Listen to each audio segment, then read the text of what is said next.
How you doing? My name is Mariana. It's a pleasure to have you here today at Ancient Chart Music and Art. And one of the things we like to talk about here is short scale guitars. So the last video that I did was on the Mitchell MM100, which I think is a real decent and frankly stylish little option. I think it's great that it's an arch top. A flat top's fine too, like with this one, but for those of you that prefer that aesthetic, it's really cool. And so this week we're going to talk about another contender for one of the absolute most popular. Isn't that beautiful? Competition Orange. It was limited edition when I bought it, but I wanted to see how that whole thing would go. Ordering a guitar from Amazon, and it was pretty good with just a couple things. But this is not an Amazon review, and we're not just talking about Amazon here. We're talking about the manufacturers and everything. So this is a wonderful replica miniaturization, and they call it, short scale. This is a 22.5 as opposed to a regular Strat. There's some limited editions, but most of them are 25.5 scale. So, it takes a good 3 inches off that way and makes the guitar easier to play for people like me that have shorter fingers. I think my hands are pretty long. It's the fingers that are a little shorter, but that's all good as long as I got guitars like this to play. So, what I like about this guitar is that it doesn't get real bad sounds out of it. Like, to me, as long as you're taking your time with an instrument and really getting to know it, you can get a lot of beauty out of any instrument that way. As long as you're patient with the process, right? Because that's what it's all about with guitar is patience. So, just kind of playing around on a guitar like this.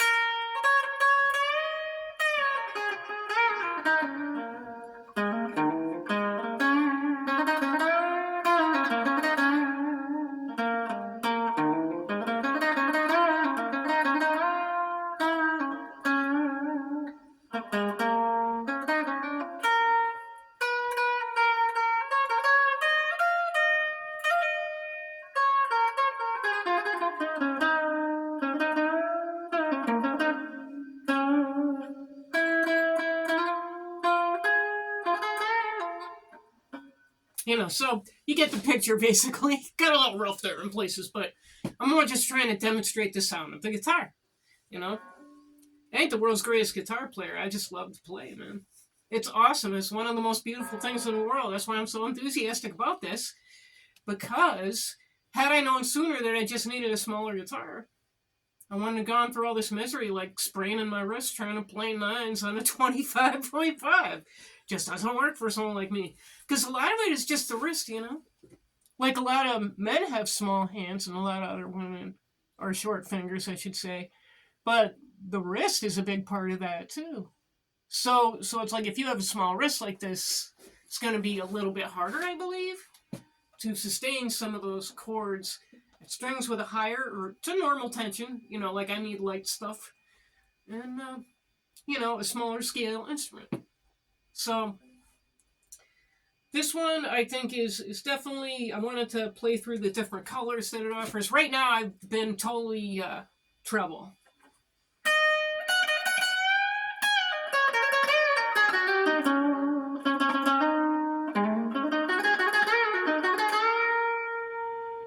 So because that's always fun, and it's a lot of fun to play like you're playing a solo, when it's just like out in the open air like that, kind of like serenading the universe. It's a beautiful thing. And you gotta show some appreciation, at least I do. So in any event, this guy is having trouble. We're gonna take it all the way down to the bass. So if you got 5-way switching on an instrument like this, you got the 1, the 2, the 3, the 4, and the 5. We're in the 5 right now, and that's the bass. So we're getting a lot of juice from the bass pickup on this one.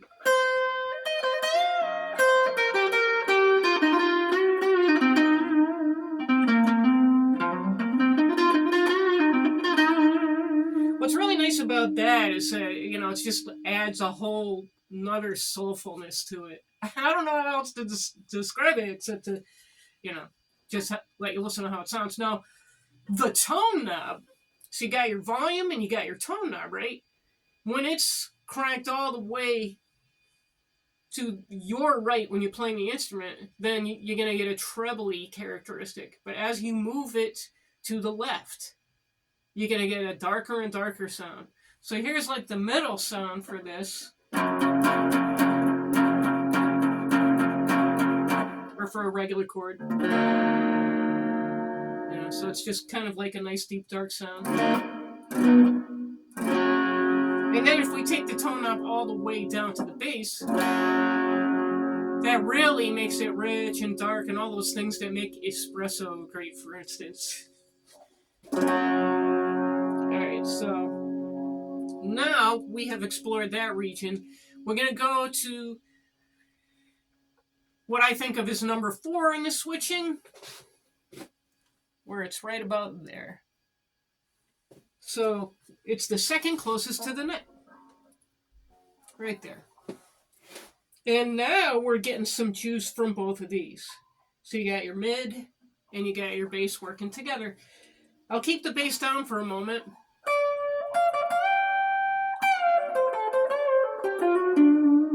So that's a mid bass. This is the bass all the way down. This is about halfway up towards a higher tone.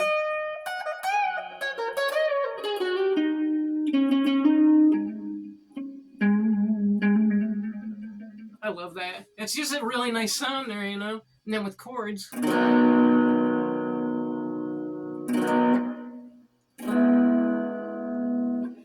You know, so that's a decent kind of sound there. Then we go right to the mid. So we're getting all the juice from this pickup now. The middle pickup. Midsy sound.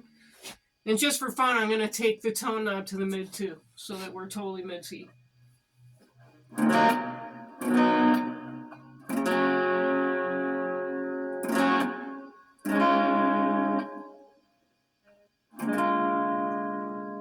So that's pretty cool, you know, like it's got like a nice ring to it, I think.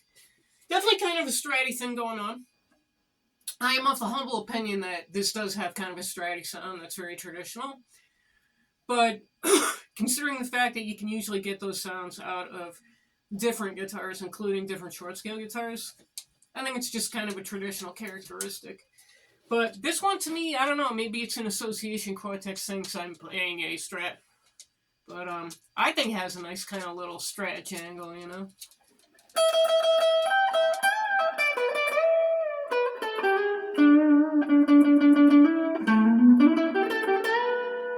And down here in the bass.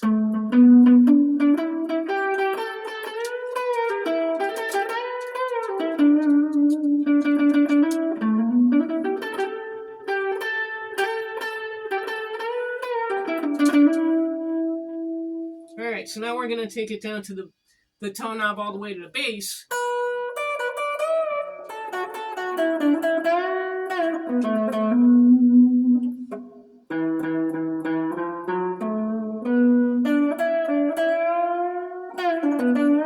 Mids to the treble. Or actually mids to the treble now. We have to go from one extreme to the other.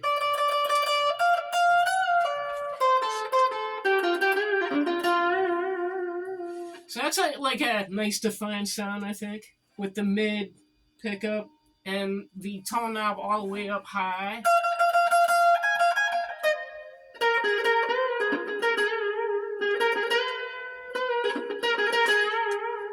So I like that sound. Hang on one sec, my dog has to go out. Here, baby. There goes my little Willa. That's a good girl. Mercy, she's like the shadow of the studio. I love her so much. She's my little puggle-poodle. She's a good girl. And she looks kind of like a shaggy black beagle, which is really cool. Beagle ears, beagle tail. Alright, so what we have here is now we're getting some of each of these. So you got your treble and your mids coming together in position 2, I would call it. The absolute mid is like position 3. The way I see it, it is. If I'm using incorrect jargon, then please forgive me.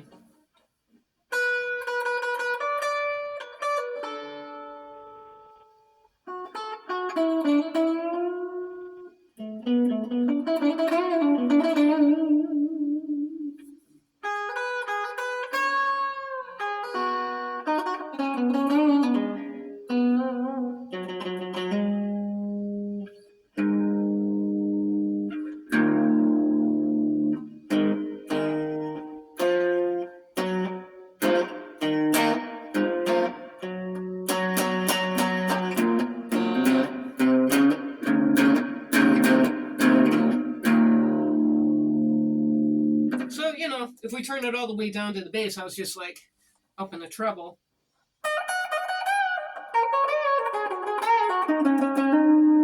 So when you're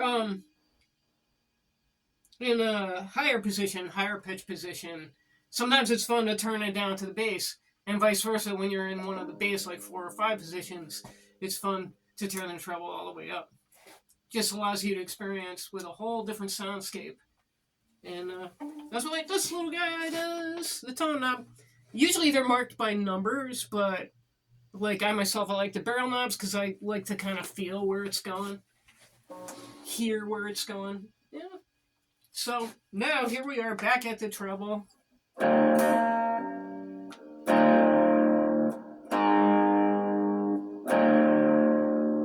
So that gives you a nice sound in the bass. We're down in the bass again with the treble.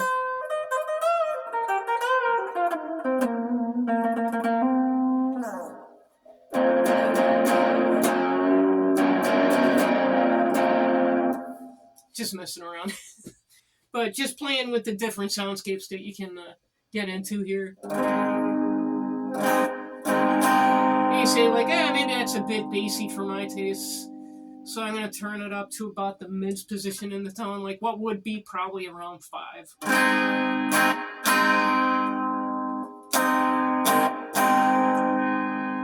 Now we're all the way up. Really bright sound. It's like something has opened up a bit, like, you know, the sun peeking over the morning horizon. So, you know, I just wanted to discuss the things about this guitar that I found to be really appealing. And I'm going to add to those now that we've heard the instrument a little bit. One thing that's really cool is these tuners. Those are Goto style tuners from around the 70s, 80s. A Japanese manufacturing company that worked with Fender after CBS. So I don't think that was the worst thing in the world because my Japanese 1987 Fender Strat to me is the best guitar in the world. It's the best guitar I own, and it's actually tied for first place with another short scale, my Jackson Thank You Minion. To me, they have an almost identical skinny neck, which this one has a skinny neck, but not like the Jackson and the 87 Strat. So I thought that was kind of interesting because if it's not just some kind of tactile illusion, the neck, I swear on that 87 Fender Strat, from the days of metal and everything, I think it was just like a super thin neck. Matched only somewhat by the Jackson. And I might just be feeling it weird. I haven't measured any of this stuff. But those are the two best sounding and most comfortable guitars to play. A guitar like this, I think, is really decent. I don't give out letter or number grades on stuff because I've said it before and I'll say it again and I'll say it again beyond that. Is you gotta try a guitar, man. Like, I ordered this one on Amazon. And, you know, it was nicely packaged and it got here safely and everything.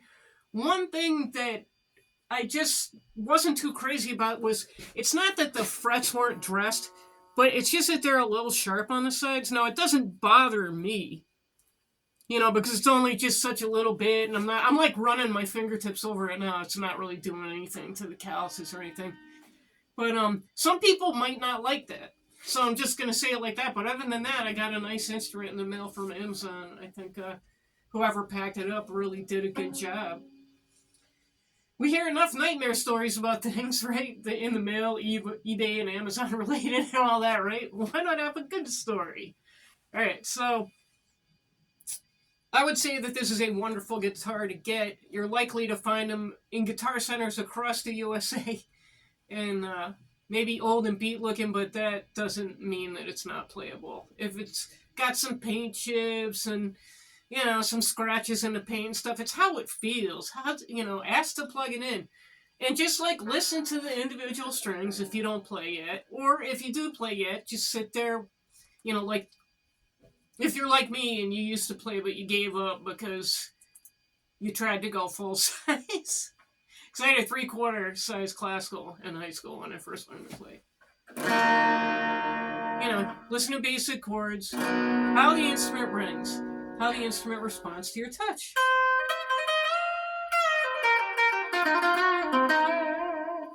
know, and you can do way thinner stuff than that. Don't have to get into the weeds all the time.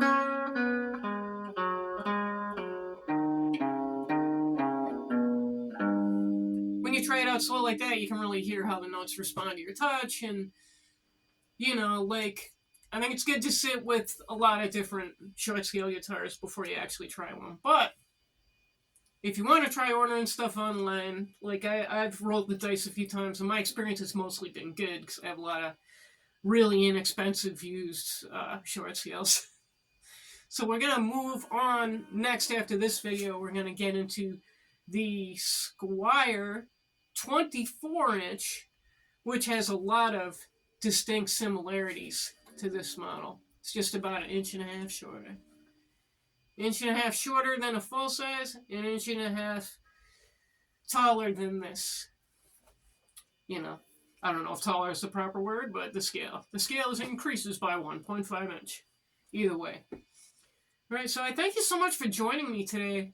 I hope that you had a good time anyway, and I hope that everything is going to go great for you in the new year. Wow.